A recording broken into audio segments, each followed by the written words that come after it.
With the recent shootings of Dante Wright and the guilty verdict of a former Minneapolis police officer over the death of George Floyd, many are outraged in what they call a fight against institutional racism. And here in Morgantown, protesters gathered in front of the Monongalia County Courthouse to demand change that will end police brutality. Irelend joins us now in the studio to tell us more about the recent rally. Irelend? Thanks, Jillian. Zach, sadly, the trend of fatal police shootings in America is increasing, with 30 African Americans being shot and killed in the first 3 months of this year alone. Black Lives Matter protesters recently gathered in downtown Morgantown to honor Dante Wright, the 20-year-old black man who was shot and killed by police officer Kimberly Potter during a routine traffic stop. And the protesters I spoke to said, to overcome racism in this country, we must all admit that it exists. Dozens of protesters chanted for hours and held up signs that said Black Lives Matter and beat racism. Activist Samantha Norris organized this rally and said she's here because even though she's biracial, she grew up in a racist family.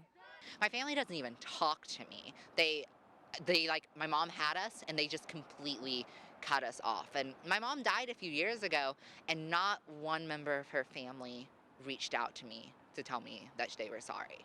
Because I'm black, they don't consider me family. WVU student Tafari Graham came out to protest because he says the thought of being confronted by police terrifies him. I would still be afraid. I'd probably start crying because I feel like I wouldn't see my parents again. Tafari has good reason to be fearful. Studies show that black men are 20% more likely to be pulled over than white drivers. And that's why this card was created by the WVU Association of Black Journalists. It tells you exactly what to do if you're pulled over.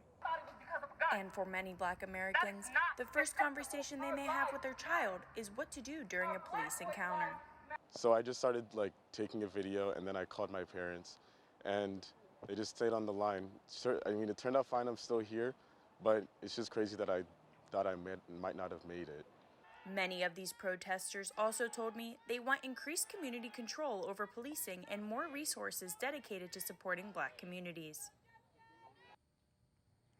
In response to the community's outcry for police reform, a proposed ordinance to create a civilian police review and advisory board has been brought before Morgantown City Council.